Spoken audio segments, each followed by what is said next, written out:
Mi nieto fue quien descubrió lo que mis hijos estaban haciendo con mi dinero. Y lo peor no fue el dinero. Fue darme cuenta de que yo mismo les abrí la puerta. Me llamo Arturo. Tengo 83 años. Durante muchos años creí que ser buen padre era no cuestionar. Era confiar, incluso cuando algo no cuadraba del todo. Siempre fui ordenado con mis cosas. Tenía una carpeta azul donde guardaba todo. Estados de cuenta, recibos, pequeños comprobantes que ya nadie revisa, pero que a mí me daban tranquilidad. Esa carpeta no era solo papel. Era mi forma de sentir que todavía tenía control. O eso pensaba. Mis hijos, Laura y Sergio, empezaron a ayudarme con mis cuentas hace unos años. Nada raro al principio. Para que no te compliques, papá, me decía Laura. Nosotros vemos eso, agregaba Sergio, con ese tono que mezcla prisa con seguridad. Y yo, acepté, porque uno llega a cierta edad donde empieza a dudar de sí mismo. No lo dices en voz alta, pero lo sientes. Primero fue algo pequeño. Me pidieron acceso a la banca en línea, por si acaso. Luego, empezaron a revisar los movimientos por mí. Después, ya ni me preguntaban. Es por tu bien. Esa frase empezó a aparecer más seguido de lo que debería. Recuerdo la primera vez que quise revisar algo por mi cuenta. Busqué la carpeta azul. Y no estaba donde siempre. Pensé que la había movido. No le di importancia. Ese fue el primer error. Porque hay cosas que parecen pequeñas. Pero en ese momento no entendí lo que estaba perdiendo. Mi nieto Diego venía a visitarme los fines de semana. Tiene 19 años. De esos muchachos que todavía preguntan. Que todavía escuchan. Un día me vio buscando papeles en un cajón. ¿Qué buscas, abuelo? Nada, hijo. Unos estados de cuenta que tenía por aquí. Se quedó en silencio un momento. Miró alrededor. ¿Y quién los guarda ahora? Esa pregunta me incomodó más de lo que esperaba.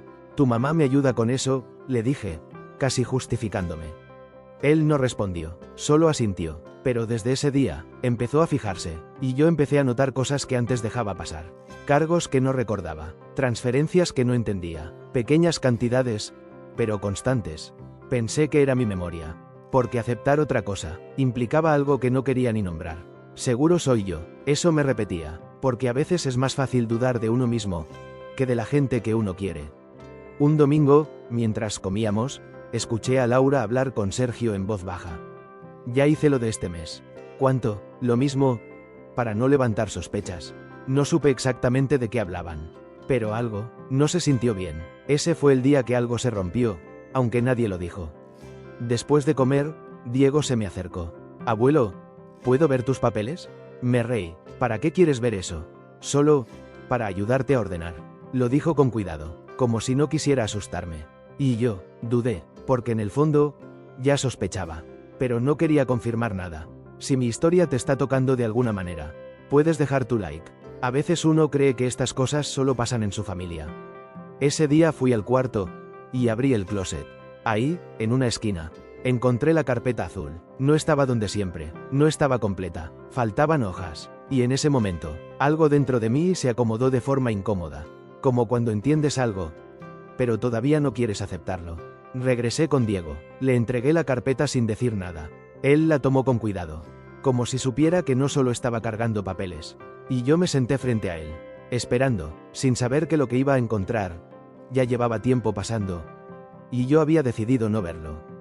Diego abrió la carpeta azul despacio, no como alguien que tiene prisa, sino como alguien que sabe que lo que está a punto de ver puede doler. Yo me quedé frente a él, con las manos sobre las piernas. Quieto, pero por dentro inquieto. Abuelo, ¿siempre guardabas todo aquí?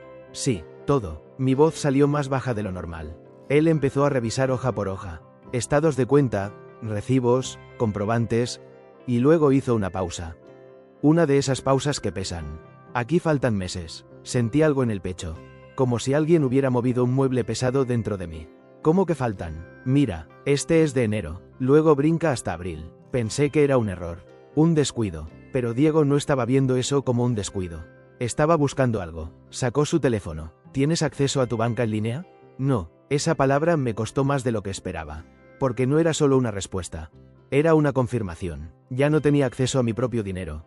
Diego respiró hondo. ¿Te molesta si intento entrar? Asentí, no porque estuviera seguro, sino porque ya no podía seguir haciendo como que no pasaba nada. Tardó unos minutos. Pidió recuperar la contraseña. Usó mi correo. Siguió pasos que yo ya no entendía del todo. Y de pronto, la pantalla cambió. Ya entré. Ese momento, no lo voy a olvidar. Porque fue como abrir una puerta que llevaba tiempo cerrada, pero desde adentro. Diego empezó a bajar por los movimientos. Silencio. Luego otro silencio más largo. Abuelo, no levanté la mirada. ¿Qué pasa? Hay transferencias. Cada mes. Levanté los ojos. ¿Transferencias a quién? Él giró el teléfono hacia mí. Ahí estaba el nombre. Sergio, mi hijo. Sentí que algo se me aflojaba por dentro. No era enojo todavía. Era otra cosa. Algo más silencioso. Son cantidades pequeñas, pero constantes. ¿Desde cuándo? Diego bajó más. 2 años. 2 años. 2 años en los que yo saludaba, confiaba, agradecía. Mientras algo se iba de mi vida sin que yo lo viera. Pensé que era algo pequeño. Pero no lo era. Porque no era el dinero. Era el tiempo. Era la confianza. Era todo lo que yo había decidido no cuestionar. Hay más. Esa frase me hizo mirarlo otra vez. Más que algunas transferencias. También a una cuenta que no está a nombre de él. Sentí frío. ¿De quién? Diego dudó. De tu hija, Laura. En ese momento no supe qué sentir primero. Si vergüenza, si enojo, o si ese cansancio que llega cuando entiendes algo demasiado tarde. Ese fue el día que entendí que no era un error. Era un sistema, un acuerdo silencioso, en el que yo no estaba incluido. Me quedé viendo la carpeta azul sobre la mesa. Vacía en partes, incompleta, como si alguien hubiera decidido por mí qué debía saber, y qué no.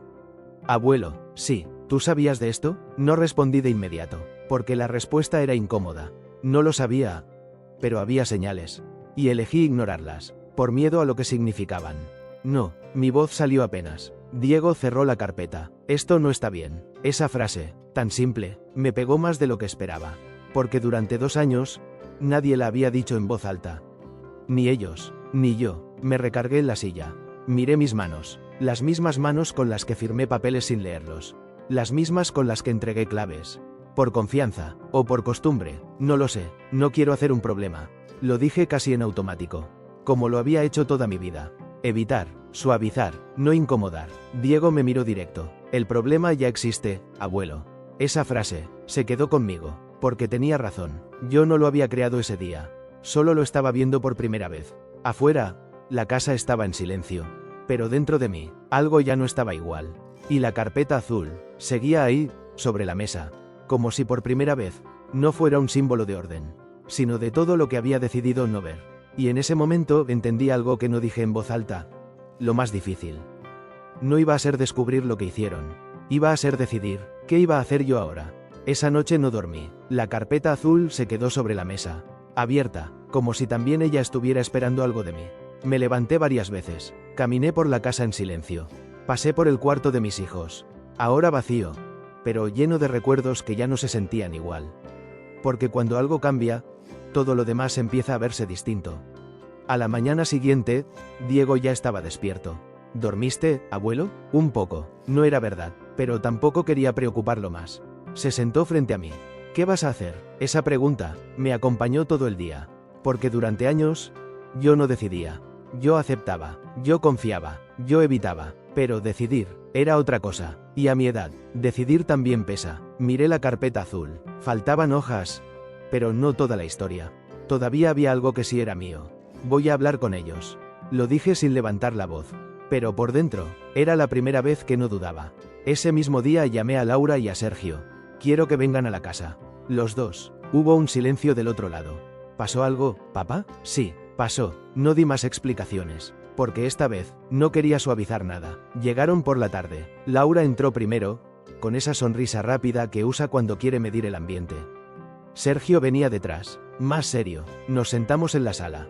Nadie hablaba. La carpeta azul estaba sobre la mesa, cerrada, esperando. ¿Qué pasa, papá?, preguntó Laura. La miré. Luego miré a Sergio. Y por primera vez en mucho tiempo, no bajé la mirada. Abrí la carpeta. Saqué los estados de cuenta que Diego había marcado. Los puse frente a ellos. Quiero que me expliquen esto. El silencio que siguió fue distinto a los otros. Este ya no era cómodo. Laura fue la primera en hablar. Papá, eso no es lo que parece. Esa frase, la había escuchado antes, en otras cosas, en otras situaciones, pero esta vez, no la dejé pasar. Entonces dime qué es. Sergio se movió en el asiento. Te estábamos ayudando. ¿Ayudando? Sentí algo en la garganta. pero no me detuve. Quitándome dinero sin decirme, ¿es ayudarme? Nadie respondió de inmediato, porque no había forma fácil de decirlo. Eran cantidades pequeñas, dijo Laura. ¿Pequeñas para quién? Mi voz no subió, pero ya no era la misma. Era para resolver cosas, gastos, situaciones. La miré. ¿Y por qué no me lo dijeron? Ahí fue cuando bajaron la mirada. Los dos. Ese gesto me dolió más que cualquier número, porque no era solo lo que hicieron, era que sabían que estaba mal. Y aún así, lo hicieron. Ese fue el momento que cambió todo dentro de mí. No porque entendí lo que pasó, sino porque dejé de justificarlo. Respiré hondo. A partir de hoy, nadie más va a manejar mi dinero. Silencio. Voy a ir al banco. Voy a cambiar accesos. Y voy a revisar todo. Sergio levantó la mirada. Papá, no es necesario que hagas todo eso. Sí lo es. No grité, pero no cedí, porque es mío. Esa palabra. Hacía tiempo que no la usaba así. Mío. Laura suspiró. No queríamos lastimarte. La miré, y por un momento, vi a la niña que fue. Pero también vi a la mujer que decidió por mí. Pero lo hicieron. No hubo discusión después de eso. No hubo drama, solo un silencio pesado. Y una distancia que antes no estaba. Al día siguiente fui al banco con Diego. Cambié contraseñas. Cancelé accesos. Pedí estados completos. Recuperé lo que había dejado de mirar. No todo el dinero, eso no, pero sí algo más importante. Mi lugar. Esa tarde regresé a la casa. Me senté en la sala. Tomé la carpeta azul, la abrí y empecé a ordenar lo que quedaba. Hoja por hoja, sin prisa, como antes, pero distinto, porque esta vez sí estaba viendo. A veces me pregunto cuántas personas viven algo parecido y nunca lo dicen. Quizás alguien que escuche esto esté pasando por algo parecido. Y esa tarde, cuando terminé, cerré la carpeta azul y la guardé donde siempre. Pero esta vez, yo mismo la acomodé en su lugar.